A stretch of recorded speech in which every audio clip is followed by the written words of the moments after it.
Good afternoon. What's going on? What's going on? Fidelis here, Warrior Solutions. What it is, what's up, what's up? Listen up. So today is kind of just like Q&A, okay? So we have a few questions sent in by a few people. As we go through this, if you have a question or two, make sure you shoot, okay?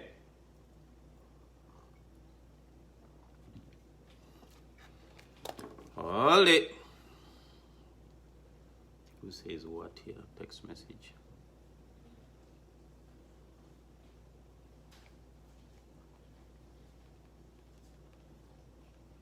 Hi. We're kind of waiting. See who is checking in. What's going on? What's up? Q&A. Happy new month. You know what it is? July is here. You know? I hope it's nothing but forward movement, though. I hope it's nothing but forward movement, you know? So yeah, what's going on? Who is out there? What's up? Who is saying what? Who is checking in? Lord have mercy.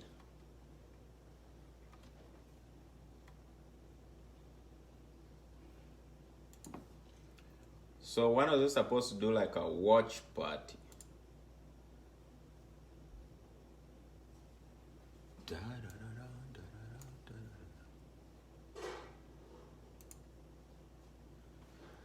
Okay, we get to, no, not yet.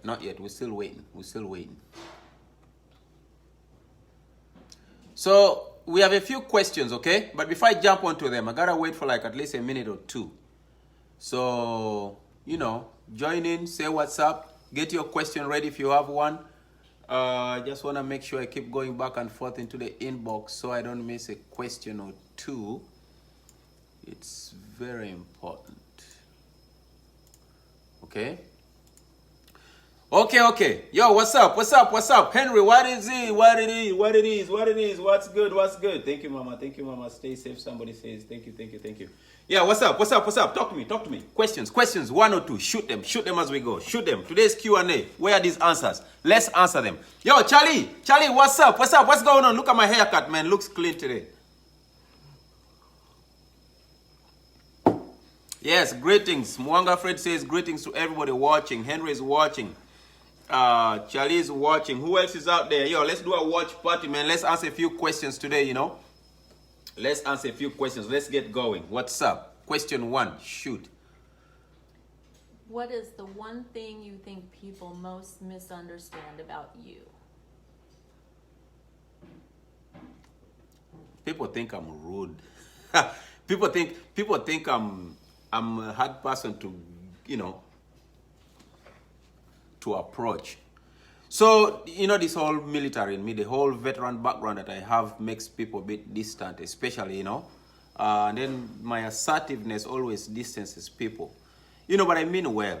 But because I mean well doesn't mean I'm going to, you know, babysit your emotions or whatnot. I have to tell you the truth, because if you don't hear the truth from me, then who are you going to hear it from? At least that's what I do to my friends, my brothers and friends, my family and friends. Man, words are just words, man. I gotta say it. If I disagree with it, I disagree with it. If I agree with it, I agree with it. If it's wrong, it's wrong. Right is right. When I give advice, it is what it is. All motions aside, I don't know. Yo, what's up? Matt Notiek, I see you. Question 2, shoot. So you've mentioned that you've been writing. So what does your writing mean to you, and what impact do you hope it will have on others? So the writing, is there a way? Can you guys hear us well? First of all, somebody comment. Fred, can you hear? Charlie, can you hear us well? Somebody say something. I want to make sure our voices are loud enough to be heard. So the question was what? What does your writing mean to you, and what impact do you hope it will have on others? So this question is about to do with my writing. So first of all, I write for me. The number one priority for my writing is to help me heal. You know, that's like a healing process for me, writing. Because when I write, it's like having a conversation. You let it go. You're spitting it out, you know, you're letting it out. By the way, I encourage a lot of people that are dealing with different kind of challenges, you know. Whatever the case may be, if you start practicing to write it down, whatever it is that is tormenting you is going to help you release it. So writing, in a sense, is having a conversation with yourself, you know, telling yourself the story. your thought process or whatnot. So for me, it's really, really helpful. But I also believe it's going to help somebody else who gets to read it. I know this because there's a few posters I've been posting that people read and interact about it and actually like it, So that's going to be the benefit. Questions? So the next question comes from Tori. What is your advice for reconnecting with family members who may not understand what one has gone through while deployed? What's your advice? For reconnecting with family members who may not understand what one has gone through while deployed. See, when you say reconnecting, it means like there was a separation, right? First and foremost, why should families be separated with veterans? Somebody's asking me, are you busy now? Yes, I am live.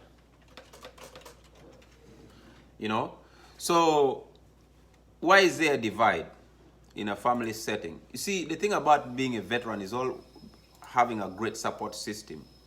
The whole healing process, you need a support system, but not even just about healing. A veteran needs support. Whether the great nation has to support veterans, their community have to support the veterans. These are guys that sacrifice, men and women that, sacrifice their lives to go serve their nation, So that comes heavy. But my advice is this: conversations. Conversations will make the difference. It's not about judging. Stop judging people. People start getting distance if they feel judged, if they feel, like there's something about them you disagree with or whatnot. But try to understand a veteran. Don't make it about you, but rather understand their experiences, understand their background, understand even why they are serving, understand something about them.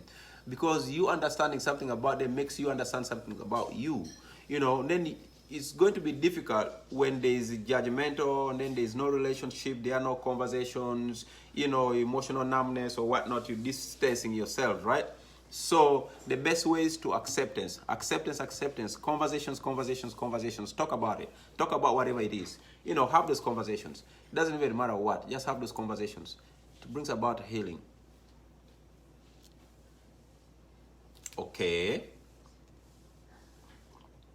In your Warrior Solutions mission statement, it says you want to provide support to veterans and their families. Why do you feel it's important to include family members? Family is everything. When you talk about support system, family is everything. That's the number one foundation aspect of support system. To have a family and friends. So, but in order to be supportive or in order to be supported, someone needs to understand what it is you're going through, right? Or at least have a clue about what it is you're going through, because how then is someone going to be able to support you or help you or guide you or provide any kind of solution towards something they too do not understand, right? So that's one. And then the second one is you have to have some kind of awareness. You have to have that emotional awareness. You have to have understanding of PTSD, TBI, and many more injuries that are common in a veteran's life, right? But by the way, not all veterans are dealing with injuries. Let's just first alleviate that. Let's take that out the equation. Not all veterans are dealing with injuries. Not everybody that goes and serves comes out and is dealing with some kind of a stigma that's associated with the way the society understands this stuff, right?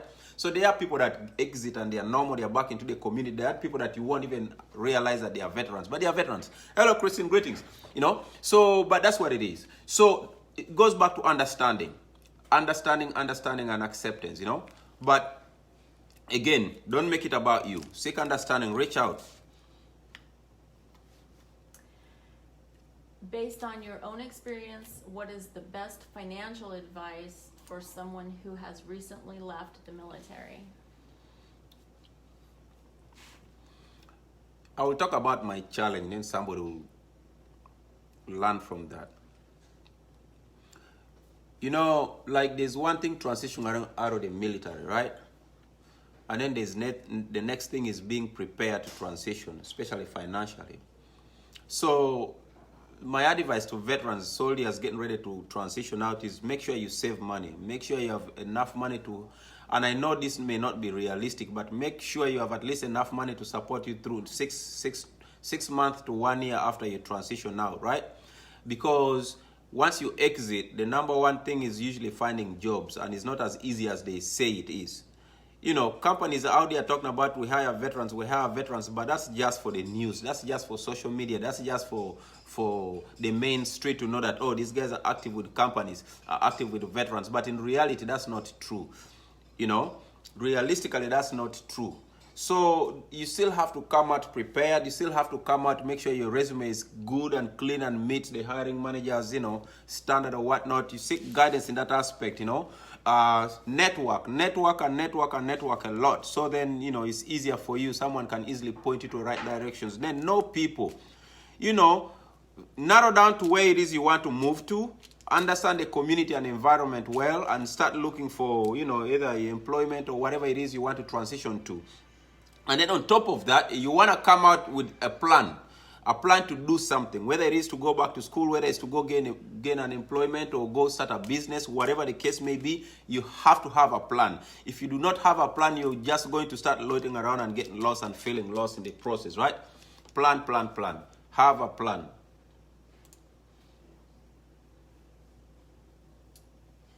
So that actually plays into the next question, which is, what advice do you have for veterans when it comes to seeking out benefits that are available to them, whether it's job programs or... Like on the VA website, it depicts a lot of benefits for the veterans. You have to visit those VA websites every now and then to understand or learn what it is out there for you. But at the same time, there's a lot of other organizations out there, you know. But it's up to you to do research. You have to do research to understand what kind of benefits are, you know, are available to you. And there's so many benefits out there. So many benefits. And they range from either educational, you know, in terms of going back to school, the GI Bill or whatnot. And then the vocational rehab, you know, that does with a lot of training and, you know, all that for employment readiness. And then you have I think they have programs where they can, you know, give you loans to start a small business or whatnot. So there are benefits out there, but you have to research it. You have to look through it. You know, just simply type into Google or whatnot and, you know, and find it out there. There are people sending messages to Wanachel, so dig them out as we go. Yeah, but they're out there. So you gotta research on those. You know, call the VA. Let the VA give you, you know, all the information about that, okay? Vocational rehab will give you a lot of information about that. In the near future, we'll start sharing some of that information on our website, you know, but we gotta get permission from, you know, the VA or whatnot if we can share some of that stuff on our website to give people a lot more access to, you know, information in that aspect. But I will also write up a few things just to do that, you know. To share information. It's all about shared information. It's all about access to information. Knowledge is power. Learn. Don't sit back and wait. I think the biggest challenge for me, when I first exited, there were some benefits I never knew that I qualified for, you know. So different kind of like for example, when I exited my GI Bill, I didn't know I could qualify through vocational rehab to continue on with schooling, and you know, they helped finish the last 2 classes or whatnot, you know, that I needed to finish. So that was good help. You know, so the benefits are out there, but it takes hard work too.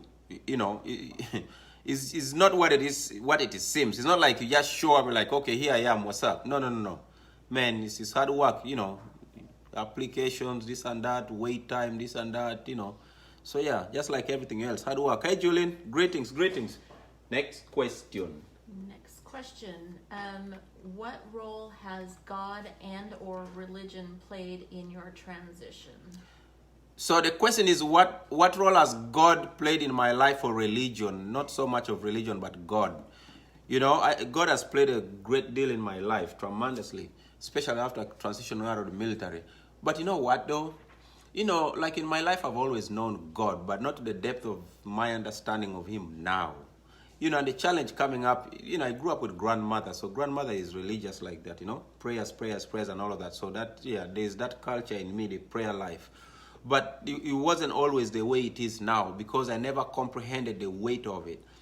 You know, but he also took a lot, particularly like, you know, getting injured in Iraq and, you know, going through all of this and that I finally came to understanding of, wow, wait. The way the injuries happened, the way, you know, the experiences or whatnot, and for me to be alive today, that's, man, there's has to be a higher power than that, you know, to have protecting me. that time. So that in itself is monumental for me. So that belief and carrying on and then praying to God and believing in God has helped me a great deal. But it came like this. It started with my awareness, self-awareness, believing in myself. When I started believing in myself, I started believing in God, because now I had a presence to acknowledge, to feel that, you know. Because sometimes when you're distracted, sometimes when you're lost in pain, this and that, you won't even remember God. You won't remember thinking about God, because you are trying to find a justification as to why you're feeling the way you're feeling. You know what I mean? And then you will forget, you know, that there's a higher power that can help you get through that. But you don't even just breathe. You know, just take a breathe and say, God, help me today. You know, the thing about God is, even when you're at your lowest, just call upon him to come and help guide you, propel you further, and he will. You'll just gain that energy. But guess what? You have to believe in yourself, okay? You cannot be distant from you. You can never be distant from you. You know, but again, you're never distant from you, regardless of how your mindset tries to deter you from you. You can never be distant from you, you know? So that's where you'll find God, in that quiet moment, you know. By the way, I tell people this. You know, I always say, oh, quiet down for a second. Oh, do this. You know, sometimes like when I write or when I'm doing my schoolwork or when I'm working here, I'm always working, the TV is playing in the background, the news or some kind of soft music. But I keep writing. It does not bother me. It bothers some people. So I've asked, people have asked me, but isn't it too loud for you? Why, you know, it's too loud.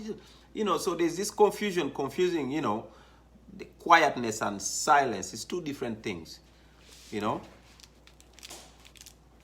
Two different things. If you quiet down your mind, you can pay attention to the silence. It's two different things. What's the silence to you then? Silence is that thing where it's you. You center yourself to you. You knowing you. You know, you want to be able to be in a crowd of 1,000 people and still be aware about yourself. That's silence. That's what I mean by quiet down for a second, you know. Regardless of how, you know, just acknowledge you first. You understand? So that's where that comes from. Next question. Greetings, Tori. Tori checked in. That was a good question. Thank you. You've talked about how important health and fitness are to you. So tell us a bit about your diet and your workout routine. So first of all, my diet is, when you talk about diet, we're talking about the kind of food I eat, right? Mm-hmm. Well, I drink tea with sugar. You know, that's not good.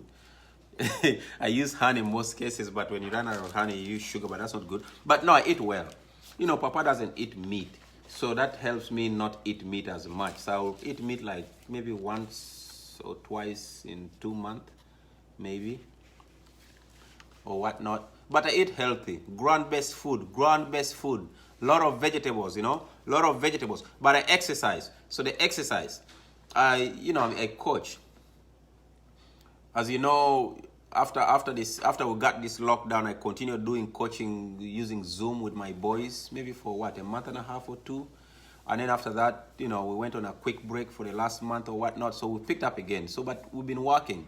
You know, so I wake up at 6 a.m., 7 a.m., and I'm on the field for 2 hours. You know, we walk, we run, we touch ball, we walk. Even now during the lockdown, we are working.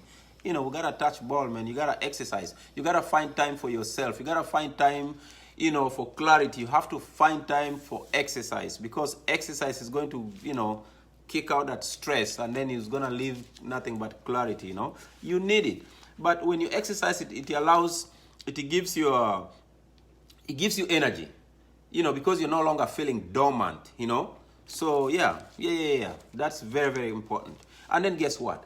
I coach U18, U19 boys, and then I also coach U14 boys.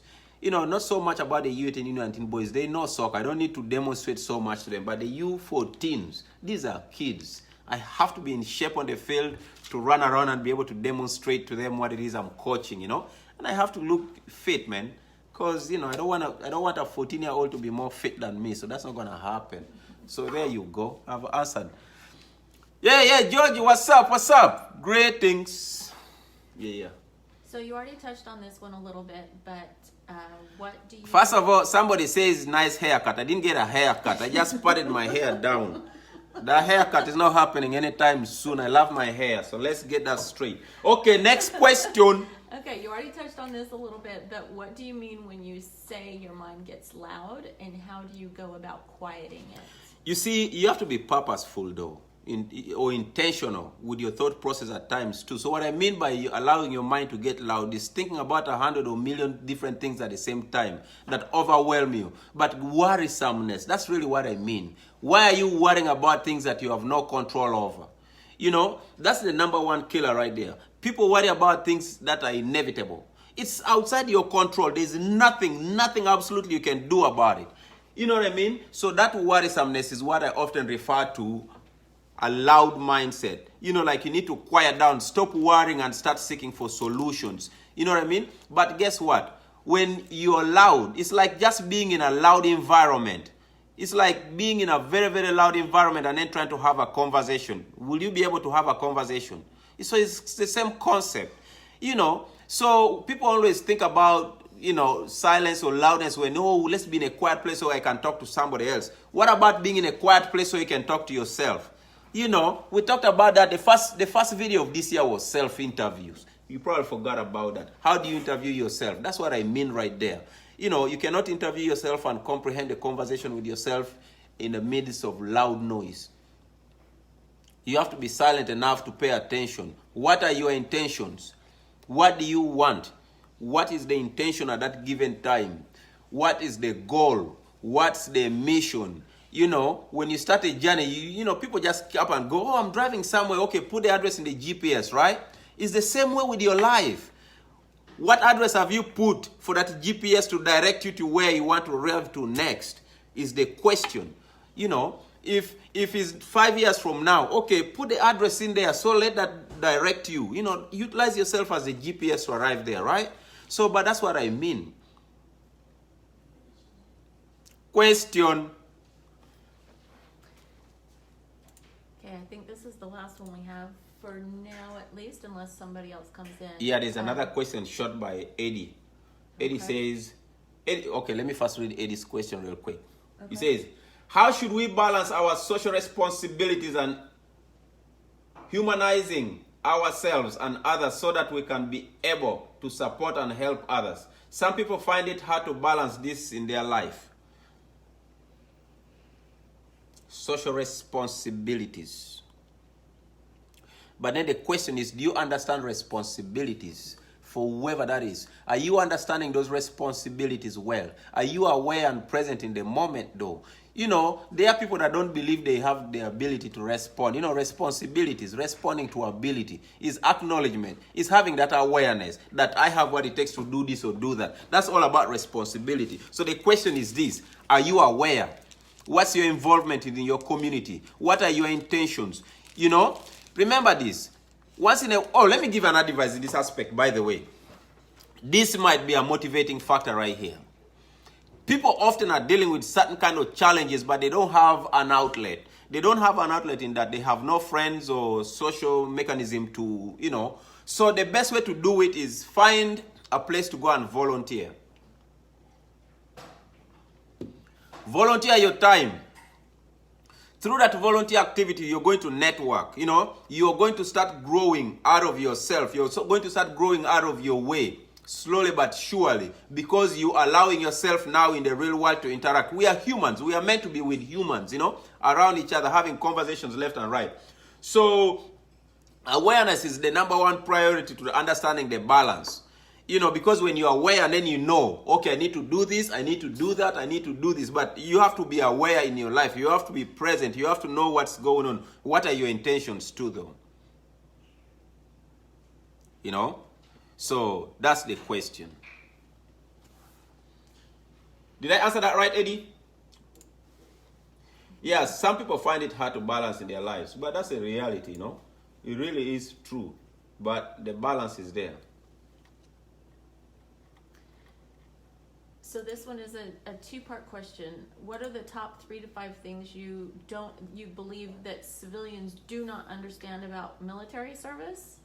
And then the second part is, what do you believe that civilians or people who have not served don't understand about veterans? First of all, this is interesting. Yesterday, someone asked me a question. Was it yesterday, day before yesterday? And this conversation was right alongside the military, right? Oh, and then the feedback was this. I don't want to join the military because I don't want to die.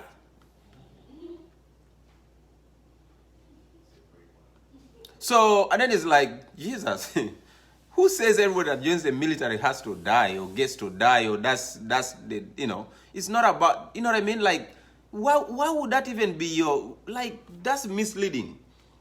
You know, joining the military is not all that bad. The military is not as bad as it seems on the outside or in the movies or whatnot, you know? The military is also a lifestyle of its own. It's also like an environment where you find employment, an environment where you find a community, an environment where you can build great friends, an environment that allows you to travel the world, an environment that can challenge you to your best, you know, but also an environment that is going to test your limits. So if you're one of those people, and chances are people that always talk about the military, oh, I'm going to die, you fear to test your limits, you know. Nobody signs up like, oh, let me join the military so I can go die. It's not about that. You know, the military is a culture of its own, you know, but it has great benefits.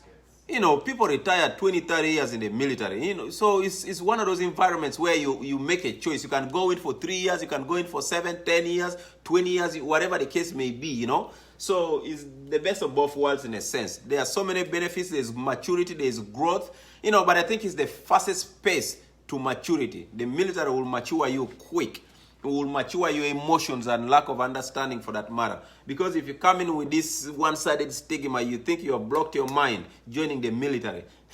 It will be unblocked. Let's just address that right now.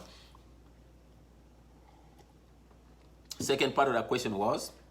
The same question, but what do you think that people don't understand about veterans aside from their military service? Well, first of all, there's this stigma of thinking that all veterans are wounded, or all veterans are dealing with PTSD, or all veterans are having some kind of a stigma that is challenging them one way or the other. That's not true. You know what I mean? You know, for the most part, what I've learned is that, and this goes even like in employment, you know, we gotta talk about this because this is within our communities. There are companies there that have these fears of hiring veterans because they always just think about the PTSD thing. The PTSD, okay, what happens if a veteran is dealing with PTSD? Are they going to be able to fit in and interact with the rest of the employees well? I mean, why is it always that a veteran is always stigmatized with PTSD in that aspect, like we can manage ourselves, you know? So a veteran is still a human being like everybody else. The difference is what? The difference is experiences. Experiences, man. That's really the difference. Experiences and, you know, but that's it. You know, we are still human beings. We're still men. But let me tell you one thing that many people might not understand about a veteran, especially bringing to the workplace. You know, a veteran brings a lot of lucrative experience, you know. They come from a diverse working environment. They come from a very much exposed working environment, you know, with the travel or whatnot, the training or whatnot. They come from an environment where they're used to making decisions under distress, under, you know, ugly situations or whatnot, but calmly and politely and diligently, but with great affirmation, you know, believing in their training and themselves, you know, with great sense of confidence too, you know. So you have that, you know. So think about resolution, you know, conflict resolution. Think about, you know, things like that a veteran can bring to the workplace and be like, oh wow, I can help us train about working together. I can train, you know, quick mental adjustment, you know, emotional management, all that stuff. That, man, a veteran is that much equipped. You know, a veteran is a great asset in a workplace. Is also a great asset in a community. You know, imagine how much a veteran can contribute in a community. I try to do that. You know, when I coach, I mentor kids. From my own experience of, you know, so I'm always looking out for, because it's my community. You know, so that community involvement is a great deal because a veteran can bring a lot, can teach a lot, you know, and can even help, by the way, train within the community, do some boot camps so the community is all, you know, trying to be in shape and healthy or whatnot. But yeah, veteran brings a lot of great benefits. Question? That's the only questions for now, unless somebody has some online. Okay. Yeah. I see Eddie responded. My kid brother, goodness, there are questions out here. Yo, Achidi, love. My kid brother is on. Achidi says, what are some simple ways to overcome self-doubt? and fear when pursuing your passion and goals, as well as developing emotional maturity to pursue both. Achidi, doubts and fear is your mind trying to distract you from your potential. Every time you start doubting yourself or fearful, that means there's something greater inside you that you're fearing to bring out into the forefront. Focus on your potential, okay? Believe in yourself, believing in what it is, that goal. You have the passion, Achidi. Focus on that. Believe in your gut, okay? That's the number one priority, to believing in yourself. If you can never pay attention to your gut, the instinct in you, that's your number one right there. You have to pay attention to that, okay? Self-awareness. But guess what, to Achidi? You have to seek guidance. Some of these things you can't do it alone. You also need a mentor. Someone has to mentor you and hold you accountable for your own doing, for your own goals. Like, for example, if you came and say, be my mentor, I want to be here in 5 years, this is what I'm trying to accomplish, then I have to hold you accountable on a weekly basis. You have to check in. I need to know the progress. It's kind of like pursuing a classroom where you have to do homework every week is due.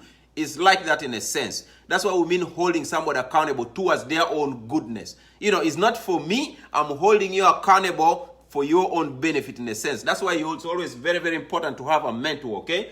And then have the right set of friends. When you have the right set of friends that motivate you, that understand your passion and your goal and what it is that you're trying to pursue, you have to have the right set of friends that believe in you, believe in your potential, see the good in you, know exactly your work ethics and stuff like that, or even your weaknesses, so they can help push you, propel you forward, okay? But number one priority out of all of that is awareness, self-awareness. Okay, self-awareness will alleviate doubt, will take away fear. What are you fearing? What are you doubting? None of that matters. Okay, if it's fear about failure, fall forward, lift up, keep falling forward.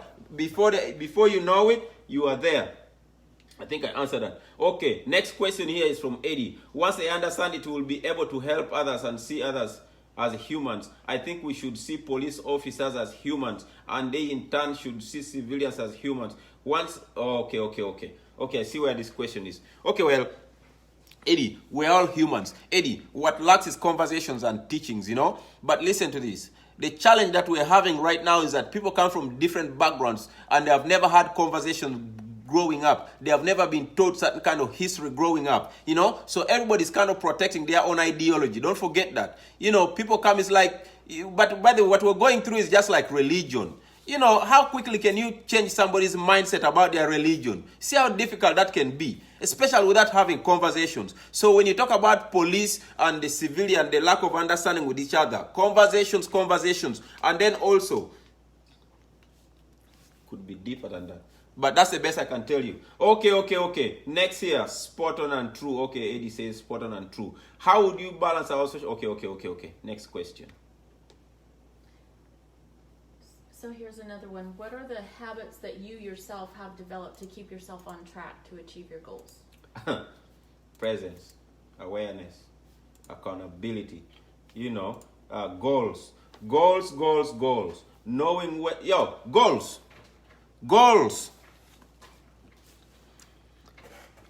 But listen to this. It's like I said it earlier. Goals are like you entering an address to a GPS before you start driving, right? And then you start driving and then you're following direction. So goals are like that. How are you going to pursue a goal you have no idea where you're headed? You don't have direction in that aspect. You see how difficult that's going to be? So write down your goals. Prioritize your goals. By the way, I always ask people this. Oh, what do you want to do, or what do you want to do? And then they will say, I have 10 different things. First of all, I didn't ask how many do you have. I said what it is that you want to accomplish. So by you giving me 10 different things, the best way to answer is this. Well, always answer it first. Like say, I want to grow Warrior Solution. I want to grow Warrior Solution to meet my, my vision, right? But on top of that, I also have to finish my schooling. I'm also still hustling with my OneHL consulting. I'm coaching. But you see, now I'm going with priorities, right? But I can't just say, I have 5. Next question.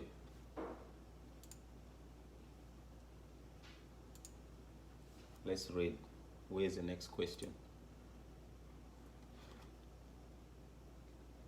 Hi, Dana. Greetings. Send them questions in. How much time we have? Oh, yeah. It's about time, right? Yeah, probably about that. Hi. Hello. Let me see who's out here. I can say what's up to real quick. Oh, there's one great question, I think. Hold on. Somebody asked this question about...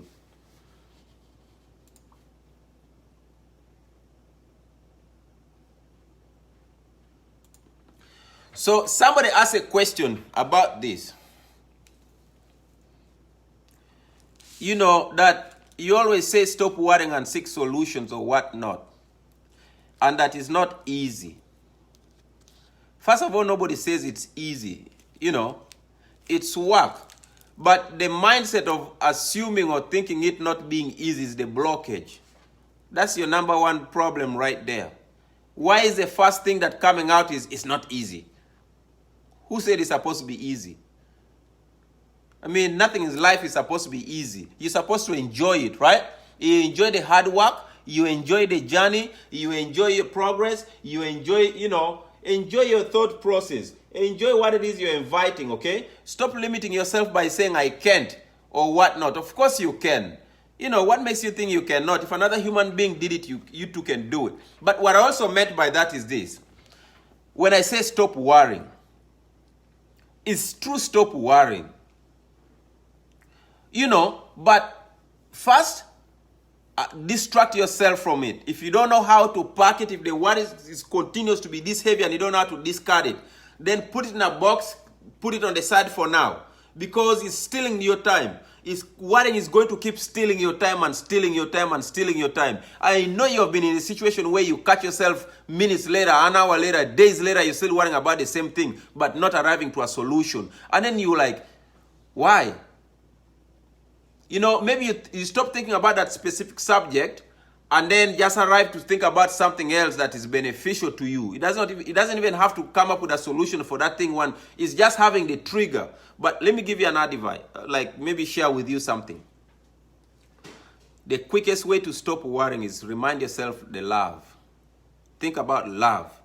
How much you love yourself. Okay? Think about love.